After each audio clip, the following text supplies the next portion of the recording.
quisiera que fuéramos directamente a la palabra de Dios. Trataré de terminar en esta mañana yo diría, miniserie que estuvimos hablando sobre pecados que destruyen. El próximo domingo voy a estar en la ciudad allá de Mexicalcingo, en Toluca. Voy a estar predicando con la ayuda del Señor en un evento que vamos a tener, y me han invitado los hermanos ahí de México para estar con ellos. Pero en esta mañana quiero tratar de terminar, hermanos, esta enseñanza, esperando de que nos ayude a todos, incluso a mi persona. En el libro de Génesis, capítulo 50, vamos a ir al primer libro de la Biblia, el último capítulo y los últimos versículos, verso 15 al 23. Voy a leer para ustedes. Qué bonito se escucha elogiar de la Biblia, ¿verdad? Amén. En un futuro vamos a decir qué bonito se escucha encender la Biblia. Amén. Estaba viendo un video musical y miraba que el lugar estaba iluminado, pero de todos los celulares que estaban y las tabletas, que esa es la nueva manera de leer la Biblia. Y bueno, siempre es palabra de Dios. Pero dice la palabra del Señor en Génesis 50, versículos 15 al 23. Vamos a leerlo, hermanos, antifonalmente. Ayúdenme ustedes para que no se me vayan a dormir en la lectura. Viendo los hermanos de José que su padre era muerto, dijeron: quizás nos aborrecerá José y nos dará el pago de todo el mal que le hicimos.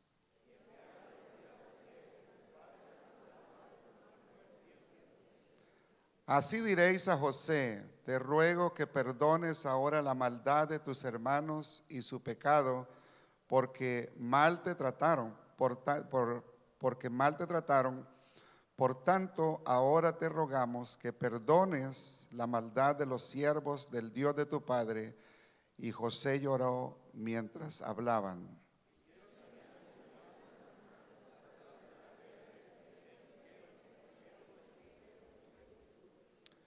Y les respondió José: no temáis, ¿acaso estoy yo en lugar de Dios?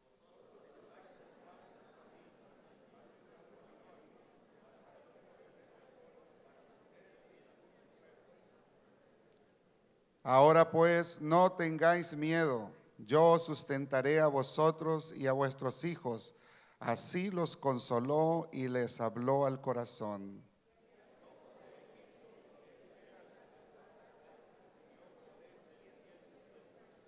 $110, todo el 23. Y vio José los hijos de Efraín hasta la tercera generación. También los hijos de Maquir, hijo de Manasés, fueron criados sobre las rodillas de José. Wow, qué tremendo la palabra de Dios, hermano. Qué hermosa. Oremos en esta hora. Señor Jesús, gracias le damos, Maestro, en esta mañana por estar aquí. Yo puedo sentir su espíritu que está aquí, que va a tratar en una manera especial con todos nosotros. Con humildad y sencillez de corazón le pido que me ayude a enseñar su palabra, las cosas que usted ha puesto en mi corazón para su pueblo. En el nombre de Jesús, en el nombre de Jesús. Todos digan: en el nombre de Jesús. Pueden sentarse, hermanos. ¿Qué es la amargura? Decíamos que la amargura se define como un sentimiento desagradable y duradero de frustración, resentimiento o tristeza por haber sufrido una desilusión injusta. Eso es lo que es amargura y es el tema que estamos tratando. Les decía hace 8 días que hay que tener mucho cuidado con el pecado de la amargura, porque puede causarnos mucho daño, no solamente a nosotros, sino también a las personas que nos rodean. Les hablé un poquito del pecado de Caín, de la situación de Sarai, la esposa de Abraham, de Saúl, del primer rey de Israel, y de la esposa de Job. Y lamentablemente les decía que en la actualidad hay muchas personas que están lastimados, que están heridos, aún por hermanos de la iglesia y que lamentablemente no se están congregando porque están seriamente dañados y están en amargura de espíritu. También hablé un poquito sobre la advertencia de la Biblia que nos hace en Hebreos capítulo 12, versículo 15, donde el escritor dice: mirad bien, no sea que alguno deje de alcanzar la gracia de Dios, que brotando alguna raíz de amargura os estorbe y por ella muchos sean contaminados. O sea, hay que tener mucho cuidado porque la amargura, como lo decía, nos puede sacar hasta de la iglesia. También hablaba, hermanos, sobre cuáles son los síntomas de la amargura y decía que uno de los síntomas es cuando la persona siente que los demás tienen cosas mejores que uno. Cuando uno ve que las otras personas son más privilegiadas y uno dice: ¿por qué a fulano de tal lo usan? ¿Por qué a mí no? ¿Por qué Dios bendice a fulano de tal que tiene Dios preferidos? Entonces ese es un síntoma de la amargura, cuando comenzamos a sentir: ¿y por qué este hombre que me trata mal a mí, que soy su esposa, siempre le va bien en todas las cosas? Ya hay una raíz de amargura ahí. ¿Y por qué fulano de tal que ni lo veo nunca en el culto de oración y siempre está recibiendo bendición? Ya hay ahí un síntoma de amargura. Decía también que la amargura, otro de los síntomas es sentir que los demás nos deben. Es decir, la amargura está ligada a la falta de perdón, que es cuando nosotros pensamos que si aquella persona nos ofendió, ella tiene que venir a pedirnos perdón a nosotros. Y estoy hablando un poquito sobre la parábola del siervo implacable, que se le perdonó, por lo menos en términos en moneda moderna, $1.000.000, una deuda de $1.000.000.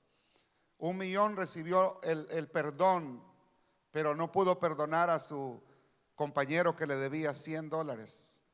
Entonces, a veces así hay personas que saben que Dios los ha perdonado muchísimo, pero ellos no son capaces de perdonar una pequeña ofensa.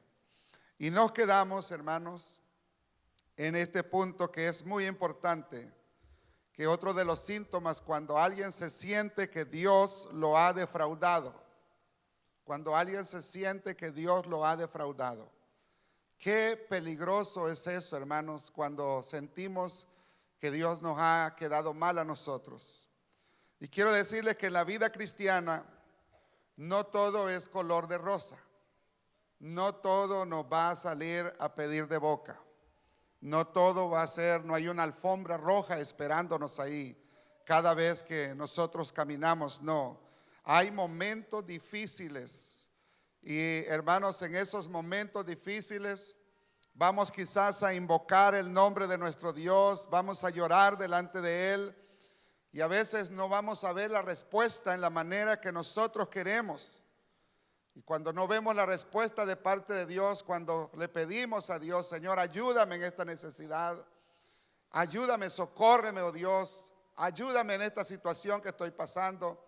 Y cuando sentimos que no hay una respuesta y ya ha pasado un tiempo, quizás 1 año, 2 años, o quién sabe, quizás alguien ha estado orando por 10 años y nunca vio la respuesta.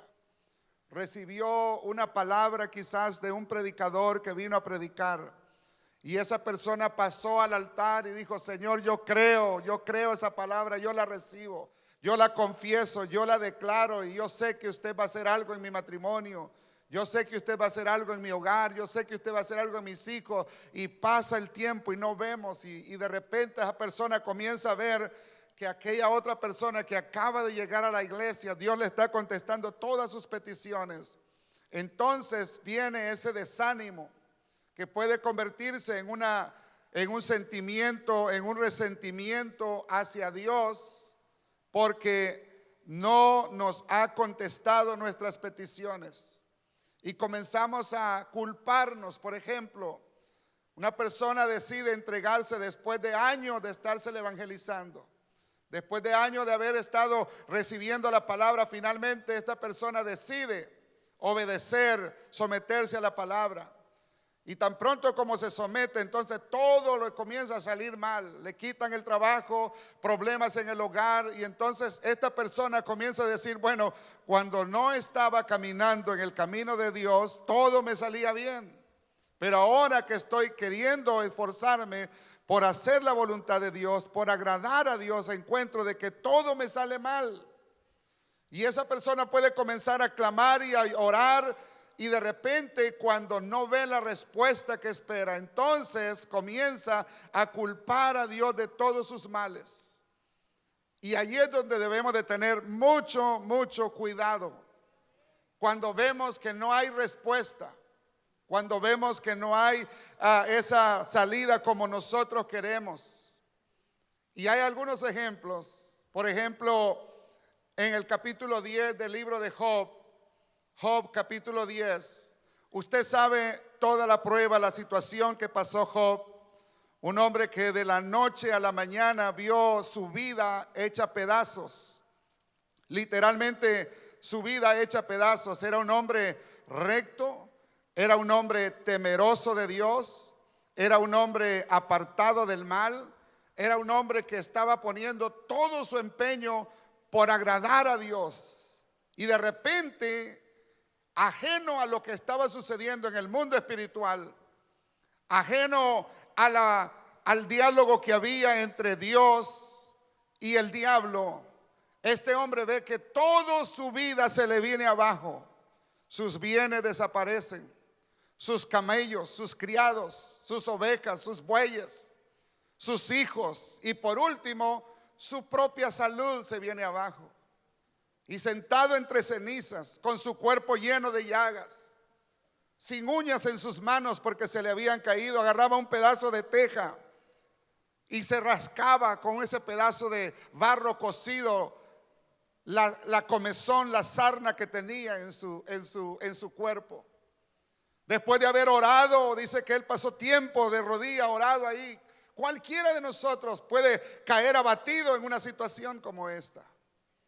Pero este hombre, en determinado momento, en el capítulo 10, versículo 3, hace una pregunta que refleja la condición, el estado emocional que él se encontraba. Dice: ¿te parece bien que oprimas, que deseches la obra de tus manos y que favorezcas los designios de los impíos? ¿Te parece bien, Señor, que yo que he andado caminando rectamente delante de ti? ¿Te parece bien que yo que he asistido regularmente a los cultos, que he sido fiel en mi mayordomía, que he aportado para las misiones, que he tomado tiempo para ayunar, para orar, que he estado en las vigilias? ¿Te parece bien que a mí, que soy el producto de la obra de tus manos, me esté pasando toda esta cosa negativa, y que los impíos, mi vecino, mi compañero de trabajo, todo le vaya bien, y que mientras yo estoy llorando ellos están riéndose? ¿Te parece bien a ti, Señor? Esa es la oración, esa es la queja de Job, porque estaba cayendo en ese momento de amargura. Gracias a Dios que Job también nos deja una lección. Cuando usted o yo lleguemos a estar en esa situación, debemos de permitir que la gracia de Dios nos consuele. Debemos de permitir que sea el Señor el que venga y ponga esa paz que sobrepasa todo entendimiento en nuestras vidas.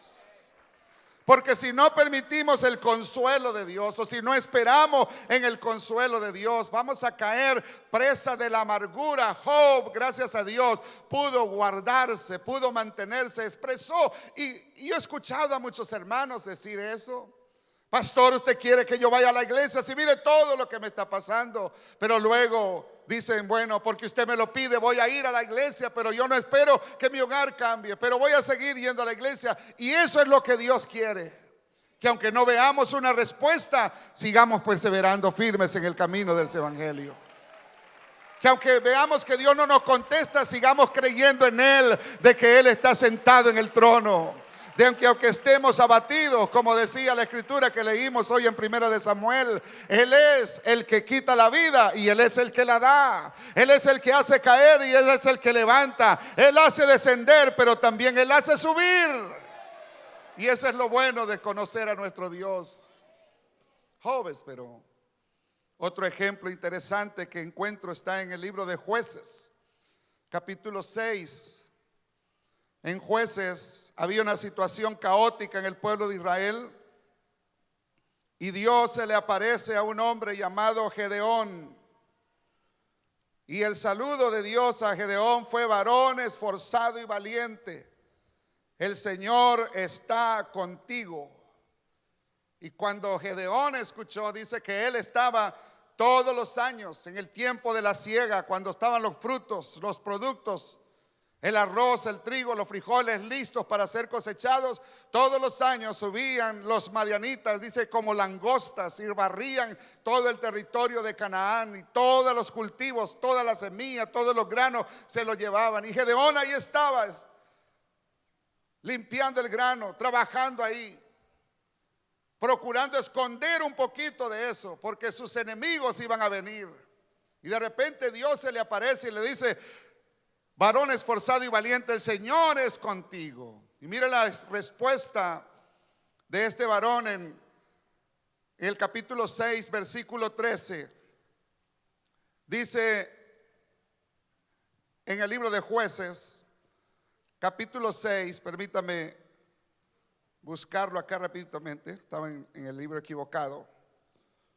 Jueces 6, 13, me llama mucho la atención cómo él se expresa, refleja lo que había. Y Gedeón le respondió: ah, Señor mío, si Jehová está con nosotros, ¿por qué nos ha sobrevenido todo este mal? ¿Y dónde están todas tus maravillas que nuestros padres nos han contado, diciendo: no nos sacó Jehová de Egipto, y ahora Jehová nos ha desamparado y nos ha entregado en mano de los madianitas? Oh Jehová, dice, se está haciendo una pregunta. Si Jehová está con nosotros, ¿dónde están sus maravillas? ¿Por qué no nos salvas? ¿Por qué no nos levantas un libertador? Y muchas veces, hermanos, estudiando esta escritura, tenemos que ver que hay situaciones que caemos. No es culpa de Dios, sino es culpa de nosotros. Porque si nosotros tomamos el camino equivocado, vamos a irnos a darlo en nuestras narices. Y después, cuando estemos sangrando de nuestras narices, vamos a venir: ah, Señor, ¿por qué esto a mí? Ah, Señor, ¿por qué este dolor? Ah, Señor, ¿por qué este problema? Claro, porque te saliste de mi voluntad, podrá decir Dios.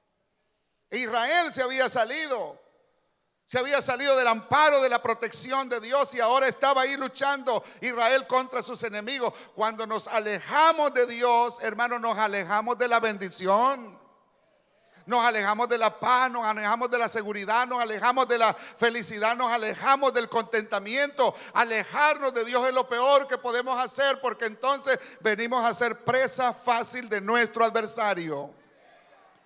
Israel se había alejado y ahora estaba en una situación difícil. Y ahora, cuando Dios se le aparece a este hombre, Gedeón le responde y le dice: ah, Señor, si Jehová está con nosotros, ¿por qué nos ha sobrevenido todo esto? Si tú eres mi Dios, ¿por qué yo estoy pasando esta situación? Ese es un espíritu de resentimiento, de amargura. Gedeón estaba resentido por lo que le estaba pasando.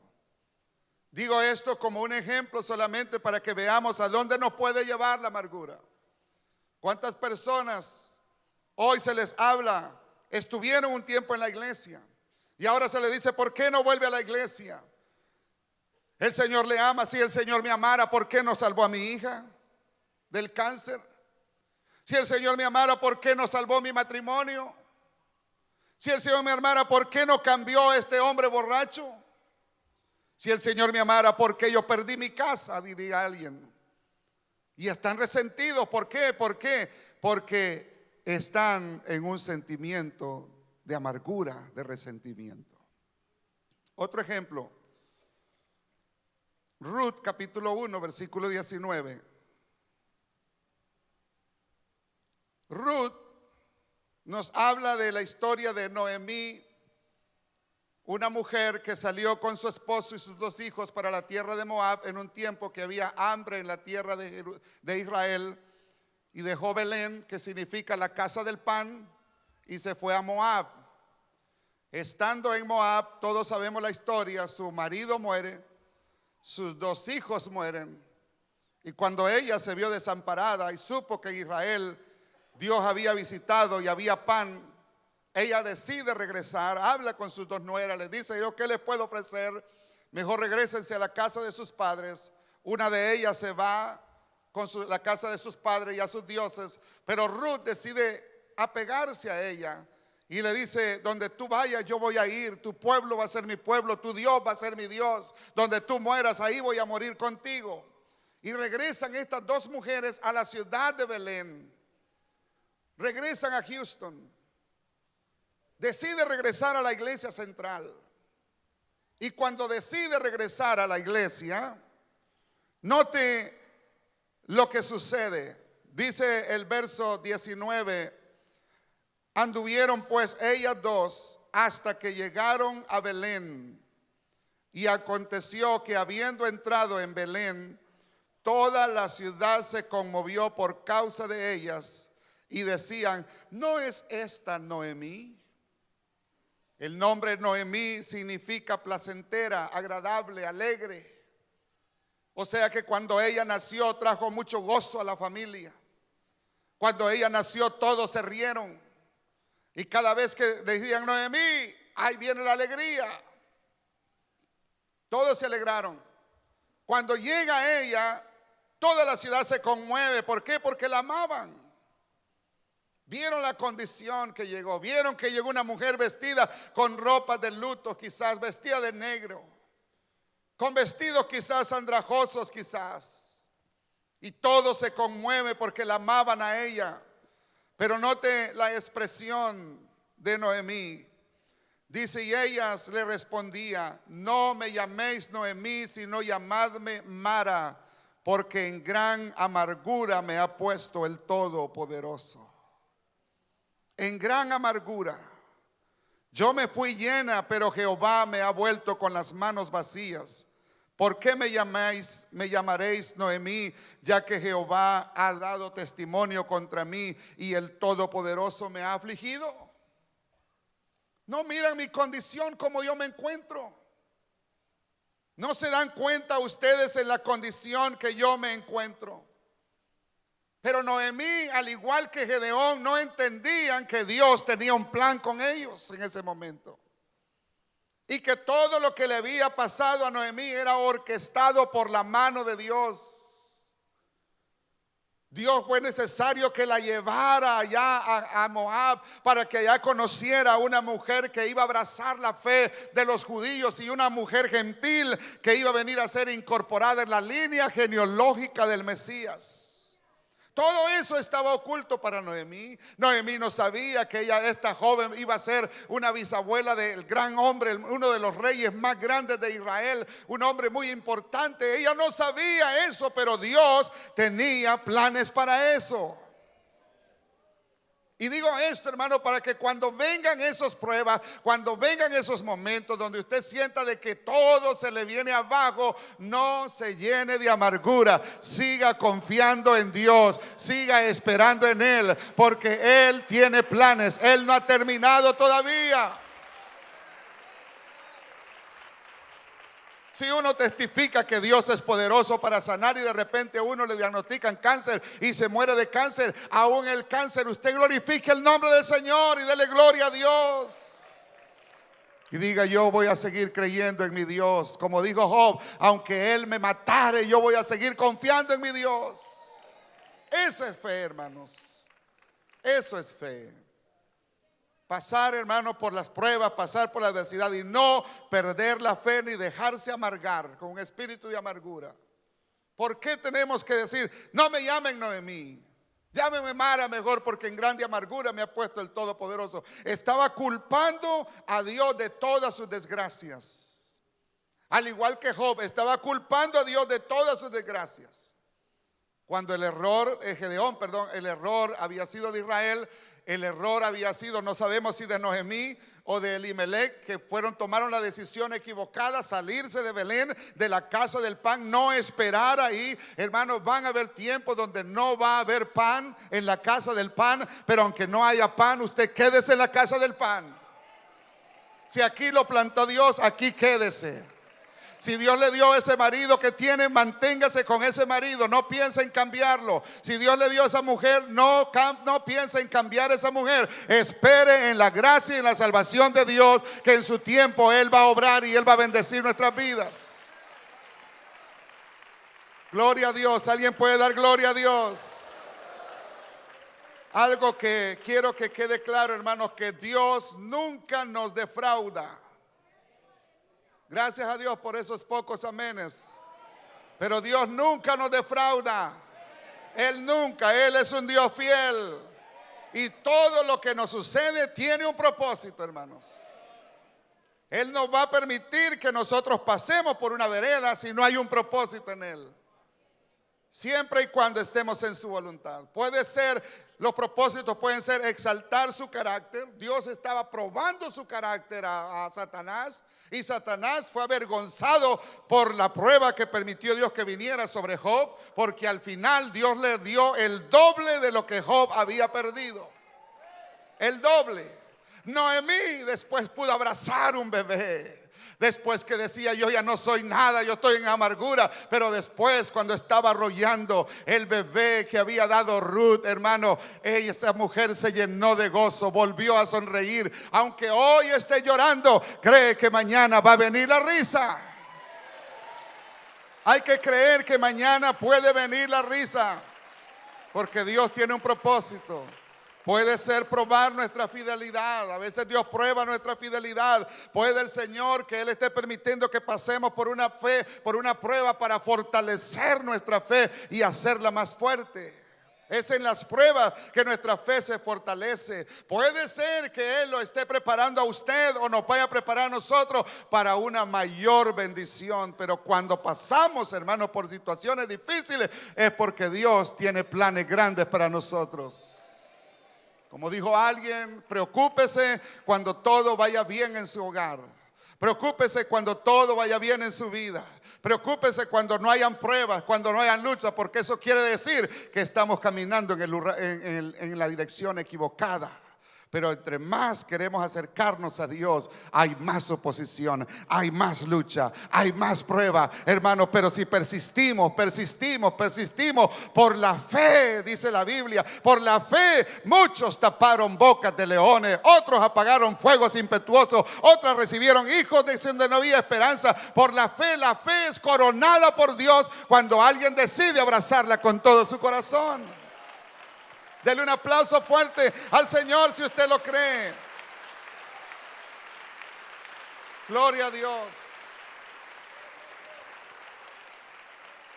Por eso, cuando pase por cosas negativas, por pruebas, por aflicciones, necesitamos, hermanos, nunca dejar de confiar en Dios. Señor, te seguiré creyendo en ti. Uno de los santos del Antiguo Testamento dice, aunque mi padre me dejare, no voy a dejar de confiar en ti, Señor. Esté solo, acompañado, yo voy a seguir. Pero usted siga hacia adelante. No permita que la amargura venga. Ahora, ¿cómo podemos superar un espíritu de amargura? ¿Cómo podemos superar un espíritu de amargura? Sé que es más fácil decirlo, hermanos, pero es muy difícil. Y una de las maneras para superar la amargura es aceptar las pruebas en lugar de maldecirlas, confiando en la soberanía de Dios. En lugar de quejarse, hay personas que se quejan. Ay, que me duele esto, que me duele la espalda. Y se están llorando por un problema de un simple nervio ciático que se le ha inflamado ahí. Ya están, que ya Dios lo desamparó. Ay, que me voy a morir, Señor. ¿Y cuántas personas no se quejan? Especialmente si ya llegamos a la edad del crack. Que cuando nos sentamos y nos levantamos, crack, le hace la espalda, crack por todos. Nos acostamos y es un cracateo, ¿verdad? Por todas partes. damos un paso y le hace crack la rodilla.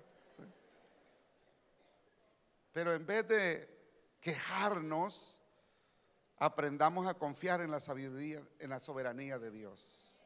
Confía en la soberanía de Dios. A veces Dios pone pruebas en nuestras vidas porque Él no quiere castigarnos, sino que Él quiere probar lo que hay en nuestro corazón, hermanos. ¿Qué tan firme está su fe en Dios? Yo lo voy a probar por la Biblia en esta mañana. A veces decimos, pero ¿por qué, Señor, a mí me toca pasar por esto? Recuerde una promesa que Dios da. Él dice, cuando pases por el fuego, la llama no va a arder en ti. Y si pasas por el agua, no te vas a ahogar, porque yo soy tu Dios, que te esfuerzo. Siempre te sustentaré con la diestra de mi justicia. Siempre, siempre, siempre.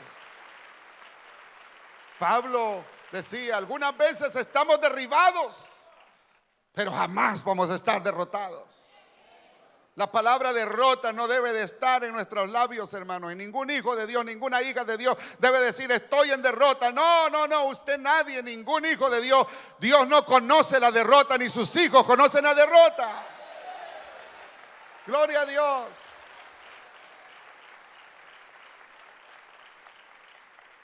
No puede venir al culto con una cara larga, hermanos.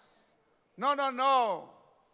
Llore en la presencia de Dios, derrámese en la presencia de Dios, pero alabe en medio del dolor, alabe a Dios, exalte el nombre de Dios, glorifique el nombre de Dios. Diga, Señor, yo estoy confiando en ti. Gloria al Señor. Mire, Deuteronomios capítulo 8, versículo 2.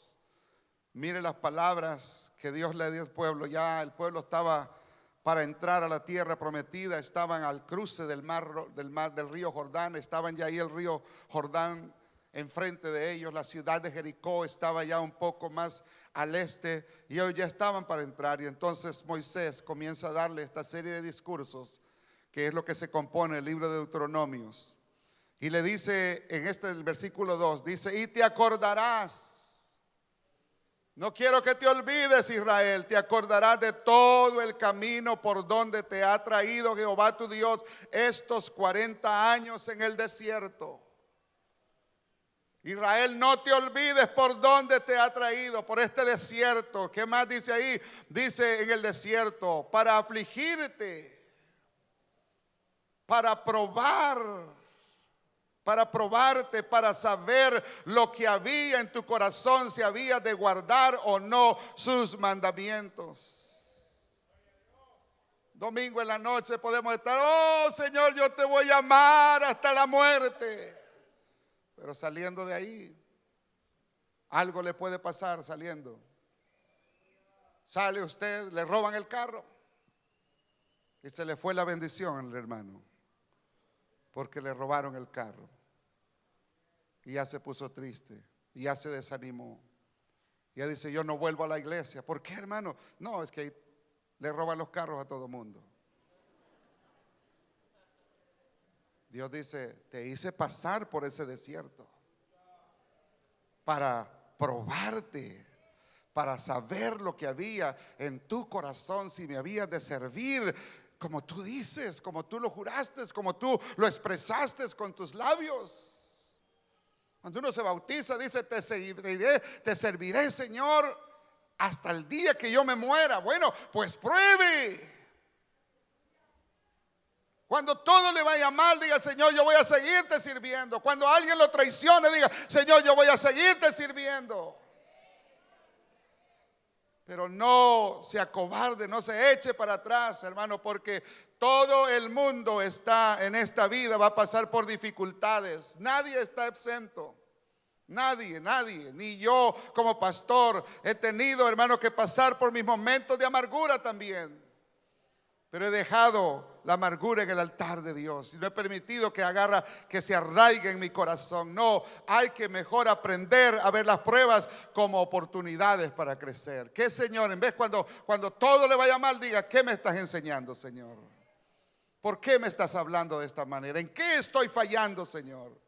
En vez de ponerse ahí a cuestionar a Dios. ¿Pero por qué, Señor? No, ¿qué es lo que me estás enseñando? ¿Para qué me estás probando? ¿Para qué me estás permitiendo que pase por esta prueba? El Señor le va a decir: porque quiero que crezcas espiritualmente, porque quiero que aprendas a depender de mí.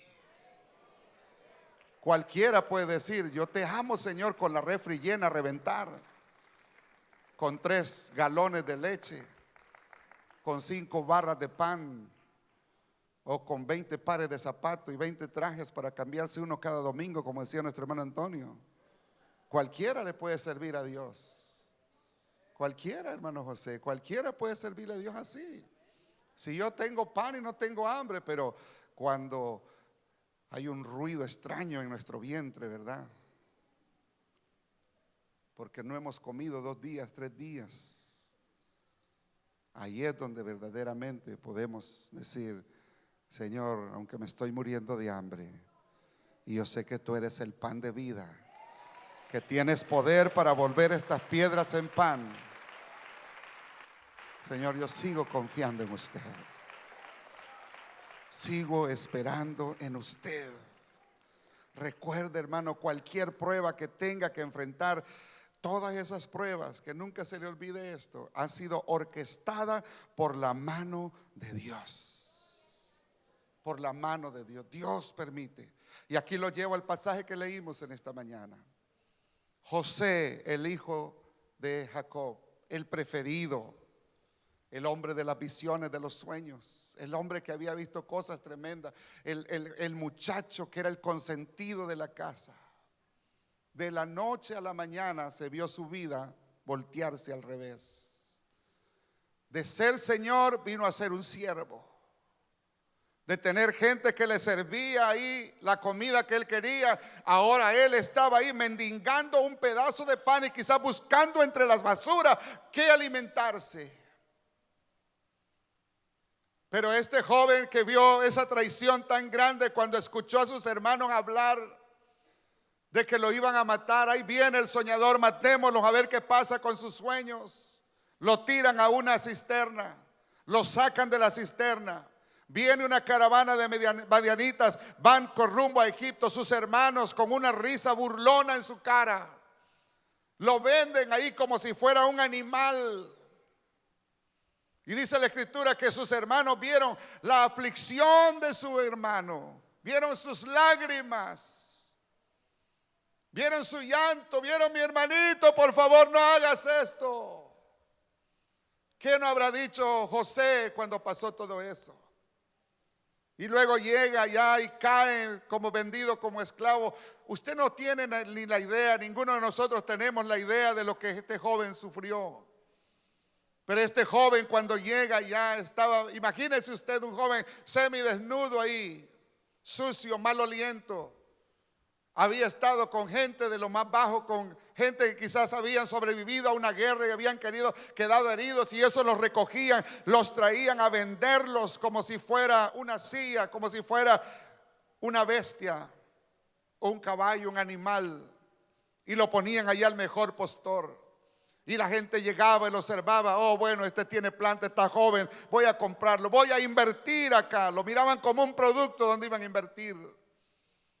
José, después de ser un príncipe, ahora era un esclavo. ¿Por culpa de quién? Por culpa de unos hermanos llenos de envidia, llenos de celos, que no pudieron asimilar los sueños que él les había contado. Por eso, como alguien dijo, nunca le cuentes los sueños que Dios te dé a los hermanos carnales, porque no te van a comprender, sino que te van a vender como un esclavo. Hay sueños que Dios nos da, y esos sueños guárdeselos usted y esperen el tiempo de Dios que se hagan realidad. Y podemos ver, hermano, el tiempo me faltaría para explicarle muchas cosas, pero este joven, lo más importante es que en todas esas cosas llegó a la casa de Potifar, fue exaltado hasta ser el principal mayordomo, y de repente otra vez cae como esclavo, acusado falsamente, vendido por sus hermanos, injustamente, por sus propios hermanos, que hasta hablaron de matarlo, ahora acusado falsamente. Pero este joven se caracterizó porque dijo: yo voy a confiar en ese Dios, en el Dios de mi padre. Y no importa lo que me dé la vida, si me da limones, no me voy a poner a llorar porque me dio limones, mejor me voy a poner a hacer limonadas. Si la cosecha se perdió, no me voy a poner a llorar por la cosecha que se perdió, mejor voy a planificar la próxima siembra. En cada situación que él se vio, él no permitió que la amargura se apoderara de su corazón, sino que se mantuvo como viendo al invisible. Se mantuvo creyendo en su Dios, se mantuvo obedeciendo a su Dios, guardándose para su Dios. Y aunque el diablo le daba una tras otra, él decía: diablo, no me vas a ver derrotado, yo voy a seguir confiando en mi Dios. Pero mira tu Dios donde te ha puesto como un esclavo, pero mira tu Dios donde te ha puesto como un preso político, como un preso sentenciado a muerte. No importa dónde esté, diablo, yo sé que poderoso es mi Dios para volverme a levantar de aquí donde he caído. Hoy yo siento la presencia de Dios aquí en esta mañana. Yo siento que Dios le está hablando a alguien que está pasando por una situación. Dios le dice: no te preocupes, yo estoy contigo. Pero no permita que la amargura se dañe, porque si la amargura se hubiera arraigado cuando la balanza se volteó, hermanos, como le decía, la vida es como una rueda. A veces estamos arriba, a veces estamos abajo, pero no nos vamos a quedar abajo. Llegará el momento en que el Señor va a mover esa rueda y vamos a estar una vez más arriba.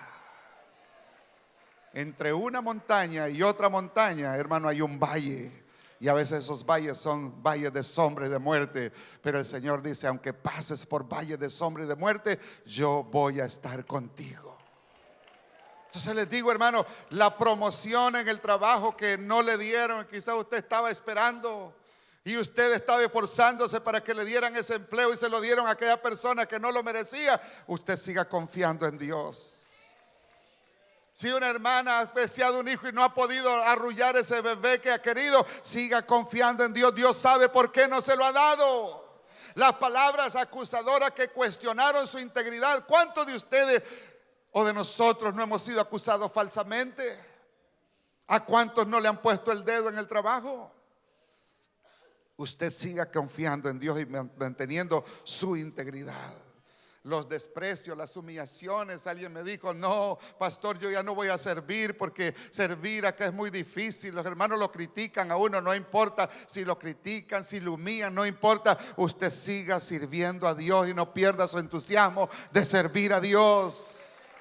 La ofensa que le hizo a aquella persona que más amaba: pastor, es que me traicionó, era mi amiga, mi íntima amiga, y mira lo que me hizo. Siga usted confiando en Dios. Siga usted confiando en Dios. Es que ¿cómo yo voy a perdonar a mi esposa, pastor, si mire la humillación que hizo a mi madre? Si antes de conocer a mi esposa yo conocí a mi madre. Siga amando, siga esperando, no se llene de amargura. Si un hermano, si usted le prestó dinero a un hermano y no le pagó, usted sígalo saludando, siga orando por él, sigue siendo su hermano, no por eso se llene de amargura. Aquí han habido hermanos que han tenido malas experiencias, hermanos, y hay personas que prestaron dinero y se lo resolvieron yéndose hasta de la iglesia. Siga esperando. Dios ve, Dios oye y Dios sabe todo lo que nosotros pasamos. El apóstol Pablo en Romanos 8:28 dijo estas palabras: a los que aman a Dios, todas las cosas les ayudan para bien. Todas las cosas. Entonces, ¿qué podemos hacer ante esto?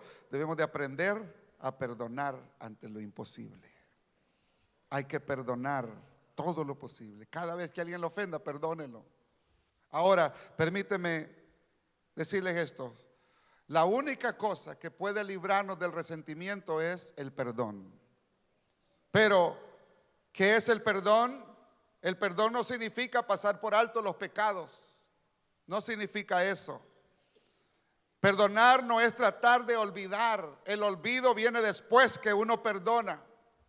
Pero decir yo voy a perdonar y borrón y cuenta nueva, no. Siempre van a ver ese recuerdo ahí, esa mala experiencia. Perdonar no es dejar que el culpable se salga con la suya. Perdonar no es justificar un comportamiento pecaminoso. Perdonar no es reconciliarse. Para reconciliarse tiene que haber dos personas.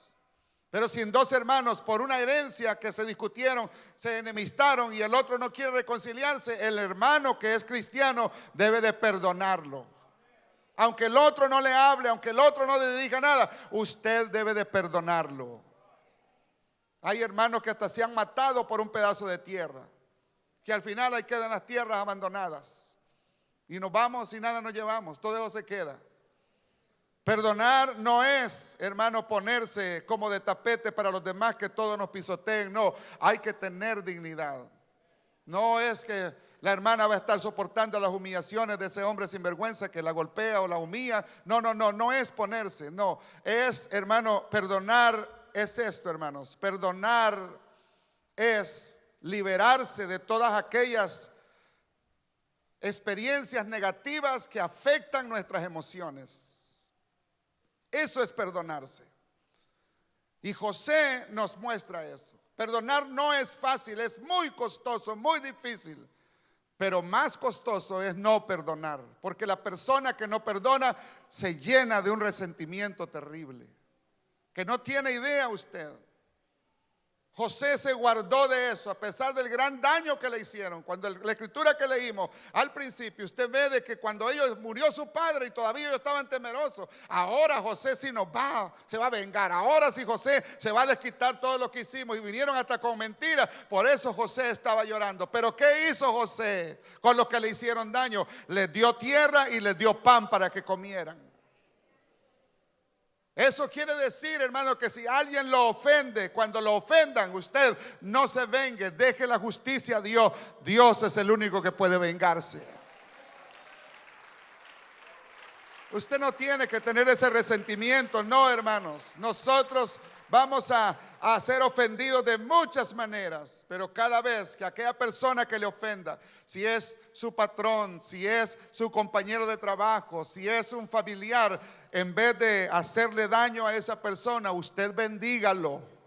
Usted bendígalo. Mire, una escritura más, le decía, tengo mucho que enseñar en esta mañana, pero el tiempo ya se ha ido. Pero mire lo que dice el Señor en Lucas capítulo 6, versículo 27 al 31. Interesante la enseñanza del maestro acá. Lucas capítulo 6, versículo 27. Dice, pero vosotros los que oís, os digo, amad a vuestros enemigos, haced bien a los que os aborrecen, bendecid a los que os maldicen, y orad por los que os calumnian. El que te hiera con una mejilla, preséntale también la otra, y al que te quite la capa, ni aun la túnica le niegues. Y a cualquiera que te pida, dale, y al que te tome lo que es tuyo, no pidas que te lo devuelva. Y como quieras que hagan los hombres con vosotros, así también haced vosotros con ellos. Como quiera. Esa es la regla de oro del Señor. Esa es la regla de oro. Cuando vea que aquella persona que lo ofendió está en una necesidad o en una enfermedad, en lugar de alegrarse, bríndele ayuda. Ore por ella. Alguien dijo en una ocasión, me alegra que fulano de tal está pasando por esa situación. ¿Por qué? ¿Por qué yo me voy a alegrar? Si debo de dolerme. Si debo de entristecerme también, ¿no dice Pablo que somos un cuerpo? Y si usted va a visitarlo, lo encuentra en un mall y lo encuentra ahí todo destruido, al hermano, a la hermana. Hay quienes que dicen, oh, me alegra que el Señor te esté tratando duro para que a ver si aprenda y vuelva a la iglesia. No, ore por él, dele palabras. Y dígale, me alegra saludarte, estoy orando por ti. Pero no lo humille. No nos alegremos de esa manera, perdonemos. Rápidamente, daños de no perdonar. 3 cosas nos hace la falta de perdón. Primero, nos ata a la persona que nos ofendió. Cuando no perdonamos, nos ata. Y esto hay una cosa interesante, mire, En el Imperio Romano había una ley en el Código Romano que decía que cuando una persona era hallada culpable de matar a otro y era probado que esa persona lo asesinó, ¿sabe cuál era la sentencia? Agarraban el cuerpo muerto de la otra persona y se lo ataban en la espalda a la persona que lo había matado y lo hacían caminar hasta que los huesos se caían. ¿Se puede imaginar usted lo que es dormir con un muerto? Levantarse con un muerto, andar con un muerto, caminar con un muerto, comer con un muerto. ¿Se puede imaginar usted lo que es traer un cuerpo putrefacto en la espalda? Y cuando alguien no perdona es lo mismo. Está trayendo un resentimiento de años, como aquel anciano que por 70 años cargó con ese sentimiento negativo hacia su amigo, que cuando tenían 20 años y hoy 90 años tenía él. 70 años habían pasado y todavía seguía guardando ese odio, ese rechazo contra su amigo que lo había ofendido. Y yo pregunto, ¿cuántas personas no traen ese sentimiento? Y cuántas veces no entramos a la casa de Dios y levantamos nuestras manos, pero allá en lo profundo de nuestro corazón hay personas que dicen: es que no puedo ver a fulana de tal, porque cada vez que lo vea me dan ganas hasta de vomitar. Es que no puedo perdonar a mi esposa, es que no puedo perdonar a mi esposo. Y si usted no perdona, usted va a cargar con ese muerto toda la vida. Hasta que se muera, su vida va a estar atada, ligada a esa persona y nunca va a ser libre. Hay hombres, hay mujeres que fueron violados hasta por sus padres, su hermano, su tío, su primo. Y no pueden perdonar eso. Hijos que fueron abusados por sus padres y no pueden perdonar eso. Si no perdona, va a seguir atado a esa persona. Por el resto de su vida no va a haber felicidad. ¿Por qué? Porque la falta de perdón le ata a la persona que lo ofende a uno. El que no perdona está atado al que le ofendió con la cadena del resentimiento. ¿Cuántas hijas no le llaman ni a sus madres?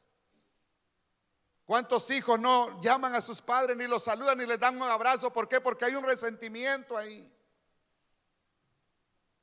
¿Cuántos esposos no tienen la valentía también de abrazar a su esposa? ¿Por qué? Porque están resentidos. O esposas que no pueden expresar amor a sus esposos porque están resentidas. No hay felicidad. Mire, otro de los efectos. Neutraliza nuestros recursos emocionales. Dios es un Dios tan perfecto que puso en nuestro interior, hermanos, recursos emocionales para impedir que las situaciones negativas nos afecten a nosotros. El Señor se complace cuando usted se ríe. Él se ríe también, porque Él dice: así quiero que ande mi hija, así quiero que ande mi hijo. Cuando pone una cara larga, cuando pone una cara bonita, perdón. Pero hay gente que todo el tiempo andan con la cara larga. Y por eso hay que andar con mucho cuidado uno a veces. Uy, con fulanita de tal, Dios mío. Dios mío. ¿Por qué? Porque son un cerillo para encenderse así. Y tienen una lengua para ofender. ¿Por qué? Por la amargura que traen en su corazón. Y hasta uno le dice, ni lo oculta ni siquiera: pastor, a mí no me vaya a decir nada, por favor, porque yo no respondo las palabras que van a salir de mi boca. ¿Qué es eso? Entonces, pero por la amargura ha neutralizado las emociones. Por ejemplo, mire, Dios puso unas glándulas en nuestro cerebro que neutralizan la ira, el enojo, la rabia y el resentimiento. Pero cuando permitimos que el resentimiento se arraigue, esa glándula se neutraliza y ya no podemos resistir el enojo. Y por eso es que hay personas que cuando ven a la otra persona que les ofendió, vomitan.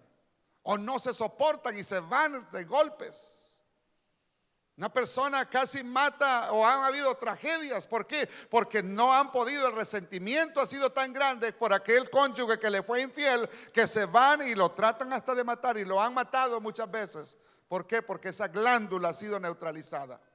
No solamente eso, sino que se neutralizan otras glándulas que producen la felicidad, la paz y el regocijo. Cuando usted siente la paz es porque hay glándulas que estimulan el cerebro para que usted se siente alegre, para que usted se siente llena de vigor. Y lo último ya, hermanos, es que acarrea enfermedades físicas. La falta de perdón acarrea enfermedades físicas, crea un estado de ansiedad crónico. Y eso, hermano, afecta nuestro sistema inmunológico, permitiendo que enfermedades como úlceras estomacales, artritis, alergias,